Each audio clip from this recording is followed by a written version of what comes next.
नमस्कार, मी ऋषी देसाई. सुवर्ण कोकण सामर्थ्य महाराष्ट्राच्या विशेष कार्यक्रमात आपलं स्वागत. या कार्यक्रमाच्या निमित्तानं केवळ कोकणातच नाही तर महाराष्ट्रात गावागावात निर्माण होणाऱ्या नव्या उद्योगधंद्यांसंदर्भात आणि माती विषयक, शेती विषयक होत असणाऱ्या नवनवीन तंत्रज्ञानाविषयक आपण नेहमीच बोलत असतो. आज या कार्यक्रमाच्या निमित्तानं आपण बोलणार आहोत सुवर्ण कोकणचे संस्थापक अध्यक्ष सतीश परब यांच्यासोबत. स्वागत आपलं. खरं तर मला आठवतंय की हा दिवस आता मे महिन्याचे एंडिंगचे आहेत. चाकरमान्यांची आता पुन्हा मुंबईकडे येण्याची ओढ ही वाढलेली आहे. पण या सगळ्याच्या निमित्तानं विचार करताना मग ते आंबे, फणस असतील, कोकम असतील, फळ प्रक्रिया हा विषय आपण नेहमी ज्यावेळी बोलतो त्यावेळी आज आपल्याला कळतं. म्हणजे फणस, साधा फणस घ्यायला गेलं तर तो फुकट मिळतो, पण त्याच फणसाचे उकडलेले गरे किंवा भाजी फणसाची बॉईल जेव्हा आपण टीनबंद स्वरूपात येते तेव्हा त्याच फणसाची, जो फणस फुकट मिळतो त्याची भाजीची किंमत ही साधारणपणे 350 रुपयाला अगदी दापोलीपर्यंत ती मिळते. या गोष्टीला आपण अजूनही समजून घेतलेलं नाहीये.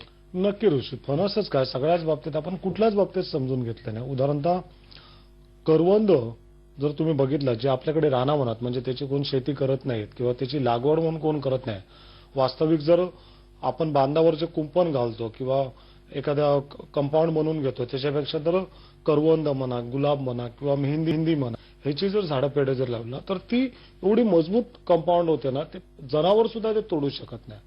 प्लस त्याची जर विक्री केली चांगल्या ह्यांची करवंदांची तर तुम्हाला 100 रुपयाच्या पुढेच ते किलोने विकले जातात.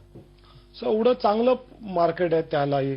त्याच्यानंतर तुमचे आंबा म्हणा किंवा हे म्हणा, आंबा आपण फक्त 1-2 महिने, यावर्षी तर आंबा पण कमी होता, फक्त हापूस आंबे थोडेफार चालले ते पण महिन्याभर.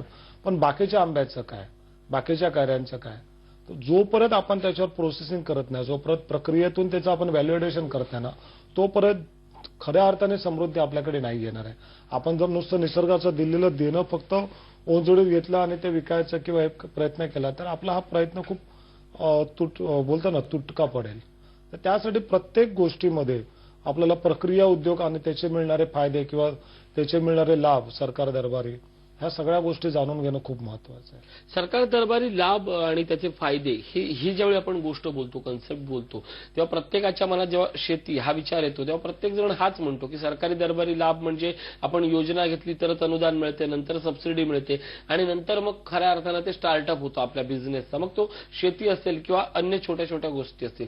पण सरकारी दरबारचे लाभ, त्याच्यावर आधारभूत असणारी, गुंतवणूक असणारी एक मानसिकता, व्यवस्था नाही मानसिकता, आणि त्यातनं मागे पडत चाललेलो आपण, याबद्दल काय म्हणताय? नक्की ऋषी, पहिली तर गोष्ट की काही योजनाच आपल्याला माहिती नसतात किंवा आपण माहिती करून घेण्याचा प्रयत्नच करणे, कारण आपल्या त्या गावचंच नाही, आपण हे धरून चालतो खूप काही गोष्टींना. आपण जे बघतो त्याचं एक आंधळेपणाने अनुकरण करतो. म्हणजे एखाद्या शेतामध्ये जर चांगलं पीक आलं तर आपण तेच रोप आणून आपल्याकडे लावतो.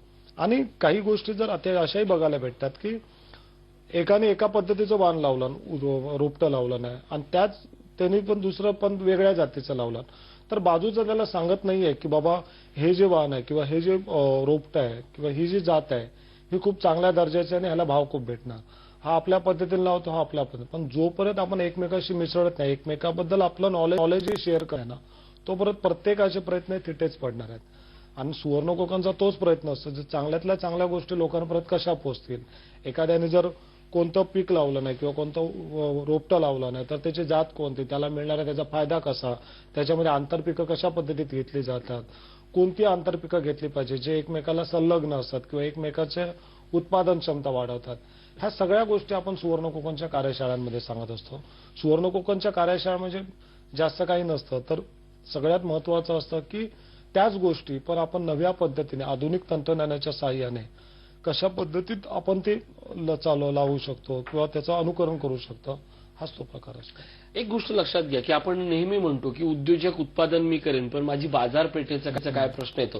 आज असलेल्या बाजारपेठेला आपण ओळखत नाहीये. म्हणजे अगदी महामार्गावरची, मुंबई गोवा महामार्ग विचार केला, छोट्या छोट्या ग्रामीण भागातल्या, म्हणजे रस्त्यावरची जरी हायवेवरची गावं असली तरी ती अजून गाव आहेत, तिथल्या बाजारपेठा आपण समृद्ध करत नाही. पण दुर्दैवानं आज हे संधी न समजून घेतल्याचे दुष्परिणाम आपल्याला आणखीन 3 वर्षांनी भोगावे लागणार आहे. आता मुंबई ते गोवा हा मोठा महामार्ग होणार आहे, हे मी प्रातिनिधिक स्वरूपात अशासाठी सांगतोय. त्यावेळी शहरांच्या बाजारपेठांचा संबंध आणि रस्त्यावरच्या पर्यटकांचा संबंध हा पूर्णपणे तुटणार आहे. मग मला सांगा, अशा वेळी असलेली बाजारपेठ आपण ओळखून घेतली नाही आणि नंतर मग थेट मोठी बाजारपेठ झाल्यानंतर आपण त्याचे हात हलवत बसणार आहोत. तर या सगळ्या मानसिकतेतनं आज आपण आपली बाजारपेठ कशी ओळखावी? ऋषी, सगळ्यात महत्वाची गोष्ट ना की बाजारपेठ, रेडीमेड बाजारपेठ किंवा एखाद्या लोकेशनला बाजारपेठ बनलं आणि नंतर आपण जाण्यापेक्षा ना आपली बाजारपेठ आपल्यालाच तयार करावी लागेल. उदाहरणतः तुम्हाला सगळं एखादा डीपी प्लॅन कसा असतो, कुठे त्याचं स्थानक असतं, कुठे मोक्याचं ठिकाण असतं, ह्या गोष्टी आपल्याला आता चेक करता आल्या पाहिजेत. आणि तुमच्या मालाची ब्रँडिंग अशी पद्धत केली की लोकांनी तुमच्याकडे येऊन घेतलं पाहिजे. कारण मी आता मागे कोकणामध्ये होतो, सो मी आंगणेवाडीच्या मंदिरात गेलो किंवा इतर ठिकाणी, तर आजही तिथे जांभळं म्हणा 20 रुपयाला एक वाटी, अशा पद्धती वाटेतून काढतात, कागदात बांधतात देतात. पण तीच जर छानपैकी पॅकिंग केली, प्लास्टिकच्या ट्रान्सपोर्ट पिशवीमध्ये टाकली, त्याला कुठेतरी कोणाला सॅम्पल दिलं, काय केलं, तर त्याची मिळणारी किंमत, कारण आम्ही मुंबईत जेव्हा घेतो तेव्हा ते 400 ने 500 रुपये किलो होतात, परंतु जेव्हा वाटेतून अशी दिली जातात एक वाटी म्हणजे त्याच्यात पाव किलो बसत असेल, ती 20 रुपयाला, म्हणजे जवळपास 70 ते 80 रुपये किलोने विकली जातात. जांभळं तीच, दर्जाही तोच, परंतु विक्री व्यवस्था आपण कशी बदलू शकतो ना, याचं चांगलं उदाहरण आहे. ही विक्री व्यवस्था बदलण्याच्या अगोदर सगळ्यात मोठी गोष्ट म्हणजे ग्राहक तपासण्यापेक्षा आपण आपल्याला प्रॉडक्ट नेमका जगाच्या बाजारात काय ते समजून घेणं आवश्यक आहे. तर ऋषी, सगळ्यात महत्वाचं ना, मी जे समोरच्याला देतो, आपण रिपीट कस्टमर बघतच नाही आहोत. आपण काय करतो, आज आला, त्याला विकलं, त्याच्याकडनं 4 पैसे कमवले, संपला विषय. तसं न होता तुम्ही जो कोणतं उत्पादन असेल ना, ते एकतर चांगलं पॅकिंग करा, त्याला छान पद्धतीत आवरण त्याच्यावर घाला आणि लोकांना अशा पद्धतीत द्या ना की लोकांनी पुन्हा तुमच्याकडे आलं पाहिजे. म्हणजे मी नुसतं मार्केटिंग किंवा ब्रँडिंग बद्दलच बोलत नाही, तर आतमध्ये असलेली गुणवत्ता त्याच्याशी आपल्याला पूर्ण प्रामाणिक राहायला पाहिजे, तरच समोरचा मनुष्य पुन्हा तुम्हाला फोन करेल. आज आमच्याकडे आमचे जे शिलेदार आहेत, शैलेश आहेत, संतोष वाळवे आहेत, किंवा जवळजवळ 8-10 जण मिळून या लोकांनी देवगडचे आंबे डायरेक्ट मुंबईमध्ये दिले, आणले, लोकांना पोहोचवले. कुठेही मार्केटिंग नव्हती, काही नव्हतं, फक्त सुवर्ण कोकणचं एक गुडविल होतं. म्हणजे प्रत्येक शैलेश शृंगारे म्हणजे सुवर्ण कोकणच्या नियोजन समितीचे उपाध्यक्ष असतात, सगळीकडे त्यांचा छान वावर असतो, चांगली लिडरशिप क्वालिटी त्यांच्यामध्ये आहेत, वाळवेही तसेच. तर ह्यांनी फक्त व्हॉट्सअपच्या माध्यमातून खूप चांगला उपयोग त्यांनी सोशल मीडियाचा केला. फक्त जाहिरात केली होती की बाबा असे अस्सल देवगडचे आंबे ज्याच्यावर कोणतीही प्रक्रिया केली नाही, कोणतीही पावडर टाकलेली नाही, तुम्हाला बागेतून डायरेक्ट तुमच्याकडे भेटतील. जवळजवळ हजारो पेट्या त्यांच्या हातोहात विकल्या गेल्या ऋषी, काहीच करावं लागलं नाही. ह्याच्यात छान पद्धतीतली ब्रँडिंग नव्हती किंवा कोणतीही चांगली खूप महत्वाची अशी त्याची हे पण नव्हती, पॅकिंग पण नव्हती, परंतु काय होतं तर होता तर तो प्रामाणिकपणा, जे आहे ते सत्य सांगण्याची त्यांची तयारी होती. आणि जी गोष्ट हातात घेतली तिला पूर्णत्वास नेण्यापर्यंत जे काही सातत्य लागतं प्रयत्नात, ते सातत्य मात्र त्यांच्यात होतं. एक टीमवर्क म्हणून या 8-10 जणांनी हा व्यवसाय सुरू केला. महिनाभरात त्यांच्या जवळजवळ 3 ते 4 हजार आंब्याच्या पेट्या घरोघरी गेल्या. मी त्यांना विचारलं की एवढ्या कमी वेळेत हे कसं झालं. शैलेशचं एकच उत्तर होतं, परब साहेब, आम्ही दिला त्याच व्यक्तीने आम्हाला पुन्हा 8 ते 10 पेट्यांची ऑर्डर दिली. अवघ्या महाराष्ट्रभर त्यांच्या आंब्याच्या, आणि एवढा प्रचंड मागणी होती, ती लोक मागणीच पुरी करू शकले नाहीत. म्हणजे पुणे आणि औरंगाबाद ह्या ठिकाणी आमच्या जिथे जिथे कार्यशाळा झाल्या तिथे एवढी प्रचंड मागणी होती हापूस आंब्याला देवगडच्या, पण शैलेश आणि आमचे सहकारी तिथे पुरवठा करण्यास असमर्थ पडलो. सो मार्केटमध्ये तुमचा जर माल चांगला असेल, उत्पादन तुमचं चांगलं असेल, तर तुम्हाला मार्केट शोधायची गरज लागत नाही, मार्केट तुमच्या दाराशी येतं. विषय आपला माल, आपली गुणवत्ता, आपली प्रमाणबद्धता आणि या सगळ्या जाळातनं निर्माण होणारा ग्राहक आणि त्या ग्राहकातनं निर्माण होणारं नवीन ग्राहकाची जी आउटलेट्स आहेत ती महत्वाची असतात.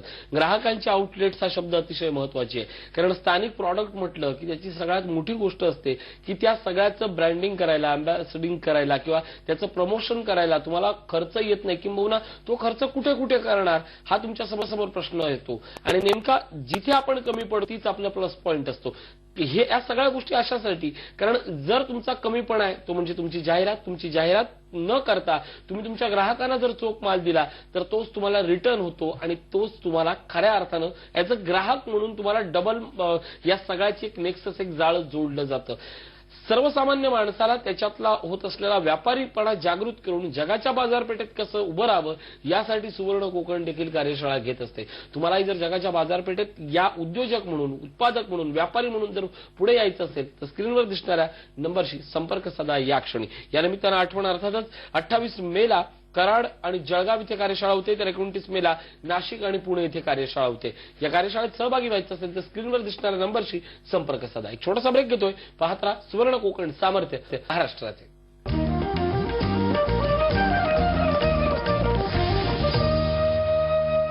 ब्रेकनंतर स्वागत. आपण बोलतो सतीश परब यांच्यासोबत. परब, आता केवळ कोकणातच नाही तर महाराष्ट्रात नाही तर वेगवेगळ्या भागात आपल्या कार्यशाळा होत आहेत. जसं ब्रेकवर चढताना मी म्हणालो, कराड आणि जळगाव येथे कार्यशाळा होते आणि त्यानंतर 29ला नाशिक आणि पुणे येथे कार्यशाळा होते. या वेगवेगळ्या कार्यशाळांमधनं लोक जमतात का? आपण त्याला शिकवायला जाण्यापेक्षा त्यांच्याकडचं ज्ञान हे इतरांपर्यंत पोहोचतं. हा एक मोठा प्लॅटफॉर्म आहे. ही कन्सेप्ट काय आणि या कार्यशाळेबद्दल काय सांगाल? ऋषी, जसं मगाशी आपण बोलत होतो ना की मार्केटिंग किंवा बाजारपेठेपर्यंत आपण कसं पोहोचणार, त्याचं जर उदाहरण बघायचं असेल तर सुवर्ण कोकणच्या पहिल्यांदा 2 महिन्यातून 1 महिन्यातून एखादी कार्यशाळा व्हायची. आज प्रत्येक आठवड्याला 2 किंवा 3 कार्यशाळा होतात. म्हणजे महिन्याभरात आपण 15 ते 20 कार्यशाळा आपण करतो. मग असं त्या कार्यशाळेत काय सांगितलं जातं जेणे प्रत्येक वेळेस मिळणारा प्रतिसाद वाढलेला असतो, जास्तीत जास्त लोक प्रत्येक कार्यशाळेला गर्दी करतात. तर त्याच्या मागचं कारण एक असतं की तिथे आलेल्या प्रत्येक प्रशिक्षणार्थीला जास्तीत जास्त द्यायला आपण प्रयत्न करत असतो. त्याला जर त्याच्यातून काही गवसलं, त्याला तर त्याच्यातून एक नवा मार्ग भेटतो, त्याला जर त्याच्यातून उद्योजकतेची काही दिशा दिसते का, त्याला तर काहीतरी आयुष्य बदलण्याचं, आपल्या कुटुंबाची परिस्थिती बदलण्याचं त्याच्यातून काहीतरी रहस्य समजतं, तर तो मनुष्य इतरांना सांगेल की ही कार्यशाळा चांगली होती, तुम्ही इथे या. प्रत्येक कार्यशाळेत आम्ही जाणीवपूर्वक प्रयत्न करत असतो की आलेल्या माणसाला जास्तीत जास्त देणं. आजपर्यंत शेळी पालनाच्या असंख्य कार्यशाळा होत्या. त्या आम्ही आमच्या कार्यशाळांमध्ये नक्की काय करतो, तर समजा शेळी पालन विषय असेल तर आम्ही सांगत असतो की शेळी पालनामध्ये नक्की शेळ्या किती विकत घ्यायच्या आणि कितीपासून तुम्ही सुरुवात करायची, त्यांना होणारे आजार कोणते, त्याच्यावर उपचार कोणते, सगळ्यात महत्वाचं चारा कोणता असतो, त्याच्या कोणते प्रोटीन्स असले पाहिजे, दिवसाला किती रुपयाचा चारा दिला पाहिजे, बाळण व्यवस्थापन काय आहे, करण व्यवस्थापन, पिल्लांची काळजी कशी घ्यायची, किती दिवसांनी पिल्लांना लस टोचली पाहिजे. एवढंच कशाला तर आम्ही चारा व्यवस्थापनाला खूप जास्त महत्व देतो की सुका चारा किती असला पाहिजे, ओला चारा किती असला पाहिजे, त्याच्यानंतर तुमचा खुराक कसा असतो, कसा बनवायचा असतो, तो किती प्रमाणात द्यायचा असतो. एवढी इत्थंभूत माहिती आम्ही देत असतो ना ऋषी, की कार्यशाळेत आल्यानंतर दुसऱ्या दिवसापासून तुम्ही व्यावसायिक शेळी पालक म्हणून तुम्ही सुरुवात करता. आणि सगळ्यात महत्वाचं की इतर ठिकाणी जेव्हा कार्यशाळा घेतल्या जातात ना, त्याच्यातून जो मनुष्य निघतो, स्वतःचा व्यवसाय सुरू करतो, त्याला तरी सुद्धा स्वतःचं उत्पन्न हातात येण्यासाठी किमान वर्षभर वाट बघावं लागतं. कारण एकतर तुम्ही जो स्टॉक तुमचा असतो घेतलेला, तो 5.5 महिन्यानंतर तो माझ्यावर येणार, त्याच्यानंतर जी पिल्लाला जन्म येणार ते विक्रीस योग्य व्हायला अजून 5-6 महिने होणार आहेत, म्हणजे वर्ष असं होतं. पण आम्ही आमच्या कार्यशाळेत शिकवतो लोकांना की शेळी पालनाचा व्यवसाय सुरू केल्यानंतर तत्काळ म्हणजे महिन्याभरातच तुमच्याकडे उत्पन्नाचा कसा चालू होईल. मग त्यासाठी लेंडी खत व्यवस्थापन असतो, त्यासाठी वर्मी वॉश कसा बनवायचा, वर्मी कंपोस्ट कसा बनवायचा, ह्या सगळ्या बारीक बारीक गोष्टी त्यांना फक्त नजरेत आणत असतो. मी नजरेत आणून देत असतो का म्हणतो, तर ह्या सगळ्या गोष्टी शेळी पालकांना आपल्यापेक्षाही कितीतरी पटीने चांगल्या माहिती आहेत. आपण फक्त त्यांना आठवण करून देत असतो, जाणीव करून देतो किंवा त्या गोष्टीवर ठामपणे सांगत असतो की हे असं करा तर ह्याच्यातून जास्त पैसा आहे. आपण त्यांना वेगवेगळ्या गोष्टी सांगत असतो. आपण सगळ्यात जास्त भर असतो की तुम्ही बाबा रे एकट्याने कोणताही व्यवसाय चालू करण्यापेक्षा तुम्ही 4-5 जण मिळून करा. काय होतं, ज्यावेळेस आपण इकडच्या चांगल्या फार्ममधनं किंवा अशा नावाजलेल्या फार्ममधनं जेव्हा शेळ्या घेतो, कारण त्या तिथूनच घेतल्या पाहिजेत, कारण निरोगी असल्या पाहिजे, त्यांचं वॅक्सिनेशन व्यवस्थित झालं पाहिजे. परंतु त्या जर इथून घेतल्या तर आपल्याला खूप महाग भेटतात, 400-450 किलोनी भेटतात. परंतु त्यात जर तुम्ही 5-10 जणांचा ग्रुप केलात आणि 150 शेळ्या जर तुम्ही राजस्थान किंवा इथून आणता एक बॅच, तर तुम्हाला मिळणारा जो भाव आहे तो निम्मा असतो. त्यामुळे तुमचा जागेवरच पैसा जो प्रॉफिट असतो तो पहिला बुक होतो. आणि इथे कोणती मोनोपॉली नसते की तुम्ही ह्याच माणसाकडनं शेळ्या घेतल्या पाहिजेत किंवा दुसऱ्याकडनं घेतल्या पाहिजेत. तुम्ही फक्त कार्यशाळेत या, शास्त्रोक्त प्रशिक्षण घ्या, त्याच्यात महारत असाल, तुम्हाला जिथे परवडतील, जिथे योग्य भावात भेटतील निरोगी शेळ्या, तिथून तुम्ही घ्या. परंतु स्वतःचा व्यवसाय करा, हीच त्यामागची भावना असते. स्वतःचा व्यवसाय करण्यासाठी आवश्यक असते ती स्वतःच्या मधली गुणग्राहकता, ग्राहक ओळखणं, आपला प्रॉडक्ट ओळखणं आणि या सगळ्यावर उत्पादक म्हणून, व्यापारी म्हणून राज्य करणं ही गोष्ट फार महत्वाची असते. कारण त्यासाठी तुम्हाला बाजारपेठेची गरज ही अत्यंत समज असलीच पाहिजे. नेमक्या याच गोष्टी तुमच्यापर्यंत आम्ही पोहोचवत असतो आणि या संदर्भातच या वेगवेगळ्या कार्यशाळांमधनं त्याचं तांत्रिक, शैक्षणिक आणि संपूर्ण जीवशास्त्रीय ज्ञान तुमच्यापर्यंत पोहोचवलं जातं. 28 तारखेला कराड आणि जळगाव येथे कार्यशाळा होते, तर 29ला नाशिक आणि पुणे येथे कार्यशाळा होते. या कार्यशाळेत सहभागी होण्यासाठी स्क्रीनवर दिसणाऱ्या नंबरशी संपर्क साधा. एक छोटासा ब्रेक घेतोय. पाहत राहा सुवर्ण कोकण सामर्थ्य महाराष्ट्राचे.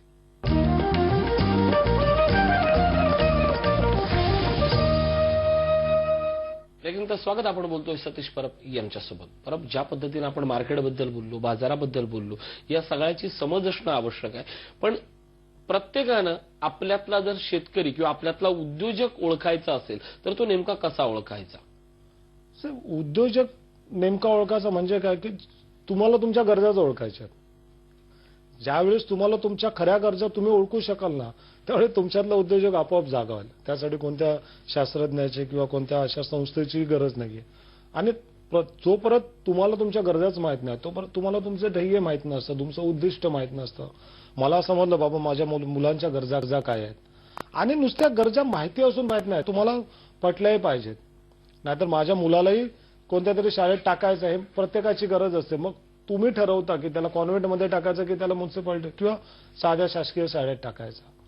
तुम्ही ठरवता की तुमच्या मुलीला कोणत्या प्रकारचे कपडे दिले पाहिजेत. तुम्ही ठरवता तुमच्या आई वडिलांचा वाढदिवस साजरा करूया की करू नये. गरज असण्यापेक्षा मला वाटतं त्या नीड आपल्याला तयार केल्या पाहिजेत. आपल्याला आपल्या गोष्टी वाढवल्या पाहिजेत. आपला जो औरा आहे, आपला जो मर्यादा आहेत त्या आपण रुंदावल्या पाहिजेत, कक्षा. तर मला वाटतं उद्योजक तिथेच मला वाटतं निर्माण होऊ शकेल. आणि एकदा का तुम्ही तुमच्या कक्षा रुंदावला, तुम्ही जे काही प्रयत्न कराल त्यात जर प्रामाणिकपणे सातत्य राखलात ना, तर तुम्हाला आयुष्यात कोणीच रोखू शकत नाही. आणि मग प्रत्येक ठिकाणी तुम्हाला संधी दिसेल, प्रत्येक ठिकाणी तुम्हाला मार्केट दिसेल, आणि तुम्हाला श्रीमंतापासून कोणीच रोखू शकत नाही. श्रीमंत होणं आणि यातले पैसे, हे जर दोन आपण विचार केले तर त्यातले उद्योजकीय सूत्र किंवा उत्पादक सूत्र म्हणून सुवर्ण कोकण कसं पाहत आहे, हा प्रश्न विचारताना मी एवढंच विचारेन, गरज असले की पैसे उभे राहतात आणि पैसे आले की वेगवेगळ्या गरजाही जन्माला घालतात. या सगळ्याची सांगड घालून आपण श्रीमंत कसं व्हायचं? म्हणूनच सांगतो ना की हे प्रश्न कधीच निर्माण होत नाही जर तुम्ही केलेल्या उत्पादनावर तुम्ही प्रामाणिक असाल.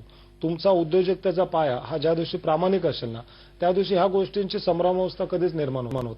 ऋषी, त्याच्यासाठी महत्वाचं का असं ना, खूप जणांना स्वप्न पडतात. तुम्हाला स्वप्न बघता आली पाहिजेत. तुम्ही वाट बघू नका स्वप्न पडण्याची. तुम्ही दररोज जागत्या डोळ्यांनी स्वप्न बघा आणि त्या स्वप्नांचा पाठलाग करा. यश तुमच्या जातात, लांब नाहीये.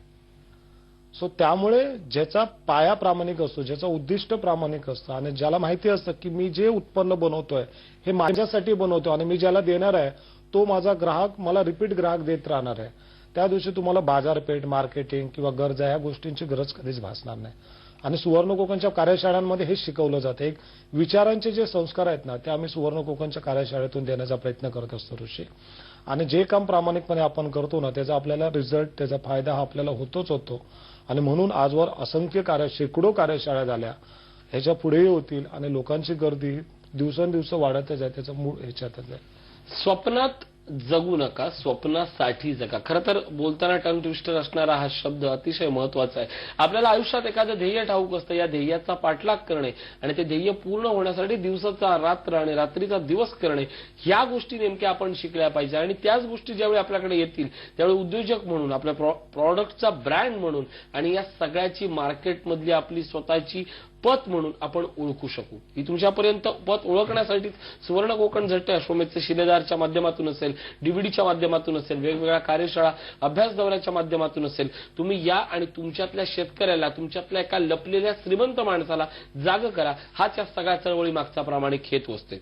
28 मेला कराड आणि जळगाव येथे कार्यशाळा होते, तर 29ला नाशिक आणि पुणे येथे कार्यशाळा होते. तुम्हाला जर या कार्यशाळेत सहभागी व्हायचं असेल तर स्क्रीनवर दिसणाऱ्या नंबरशी या क्षणी संपर्क साधा. परब, या ठिकाणी आलात, खूप सुंदर मार्गदर्शन केलं, आभार.